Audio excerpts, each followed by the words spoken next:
Capítulo 8. Jeová disse então a Josué: Não tenhas medo, nem fiques aterrorizado. Toma contigo toda a gente de guerra e levanta-te, sobe a Ai.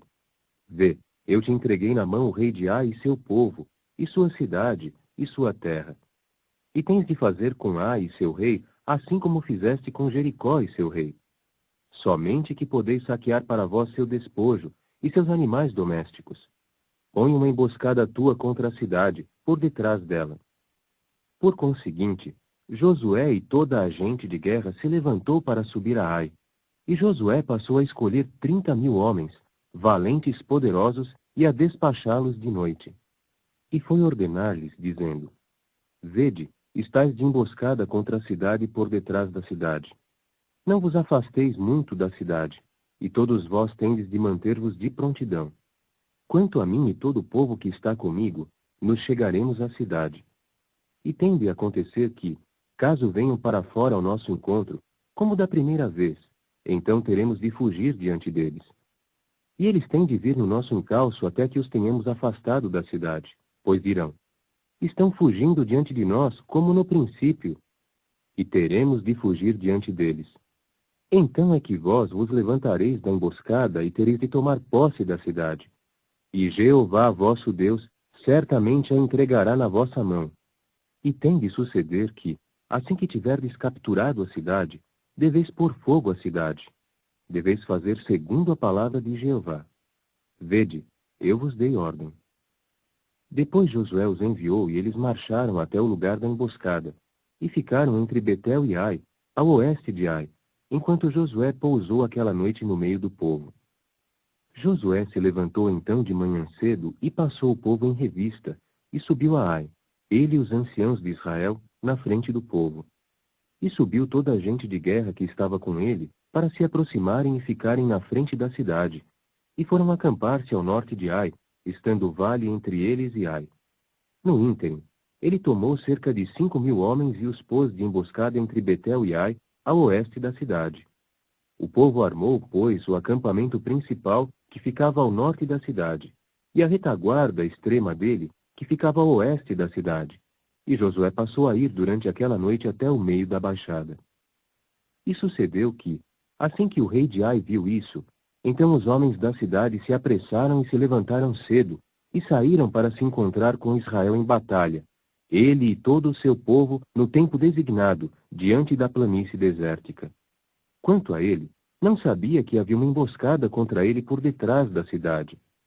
Quando Josué e todo Israel sofreram um golpe diante deles, então se puseram em fuga pelo caminho do ermo.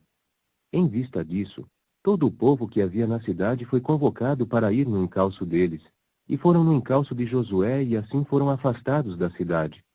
E não restou homem em Ai e em Betel que não saísse atrás de Israel, de modo que deixaram a cidade bem aberta e foram no encalço de Israel. Jeová disse então a Josué: Estende o dardo que está na tua mão em direção a Ai, pois a entregarei na tua mão. Por conseguinte, Josué estendeu o dardo que estava na sua mão em direção à cidade. E a emboscada se levantou depressa do seu lugar, e começaram a correr no momento em que estendeu a sua mão, e passaram a entrar na cidade e a capturá-la. Então se apressaram e puseram fogo à cidade. E os homens de Ai começaram a voltar-se e a olhar, e eis que a fumaça da cidade subia aos céus, e não se mostraram mais capazes de fugir quer para um lado, quer para outro. E o povo que fugia para o ermo virou-se contra os perseguidores. E Josué e todo Israel viram que a emboscada tinha capturado a cidade e que subia a fumaça da cidade. E assim se voltaram e foram golpear os homens de Ai. E aqueles outros saíram da cidade ao seu encontro, de modo que ficaram no meio de Israel, estes deste lado e aqueles do outro lado, e foram golpeá-los até que não restou deles nem sobrevivente nem fugitivo. E pegaram vivo ao rei de Ai e passaram a fazê-lo chegar perto de Josué. E sucedeu que, enquanto Israel acabava de matar todos os habitantes de Ai no campo, no ermo em que os tinham perseguido, estes caíam, todos eles, ao fio da espada, até chegarem ao seu fim. Depois, todo Israel voltou a Ai e a golpeou com o fio da espada. E todos os que caíram naquele dia, desde o homem até a mulher, somaram 12.000, todo o povo de Ai. E Josué não retirou a sua mão com que tinha estendido o dardo, até ter devotado todos os habitantes de Ai à destruição. Somente os animais domésticos e o despojo daquela cidade saqueou Israel para si, segundo a palavra de Jeová que ele havia ordenado a Josué. Josué queimou então Ai e a reduziu a um monte de ruínas que dura indefinidamente, como desolação até o dia de hoje.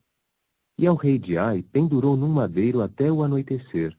E quando o sol estava para pôr-se, Josué deu ordem.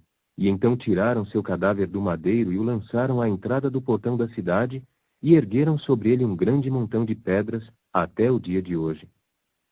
Foi então que Josué passou a construir um altar a Jeová, o Deus de Israel, no Monte Ebal, assim como Moisés, servo de Jeová, havia ordenado aos filhos de Israel, como está escrito no livro da lei de Moisés. Um altar de pedras inteiras, sobre o qual não se brandiu nenhum instrumento de ferro. E sobre ele foram fazer ofertas queimadas a Jeová, e foram oferecer sacrifícios de participação em comum. Então escreveu ali sobre as pedras uma cópia da lei de Moisés, que havia escrito perante os filhos de Israel. E todo Israel e seus anciãos, e os oficiais, e seus juízes, estavam de pé deste e daquele lado da arca, defronte dos sacerdotes, os levitas, que carregavam a arca do pacto de Jeová, tanto o residente forasteiro como o natural, metade deles diante do monte Gerizim, e a outra metade deles diante do monte Ebal, assim como Moisés, servo de Jeová, havia ordenado, para em primeiro lugar abençoar o povo de Israel. E depois leu em voz alta todas as palavras da lei, a bênção e a invocação do mal, segundo tudo o que está escrito no livro da lei. Não se mostrou haver palavra alguma de tudo que Moisés ordenara, que Josué não lesse em voz alta diante de toda a congregação de Israel, com as mulheres e os pequeninos, e os residentes forasteiros que andavam no seu meio.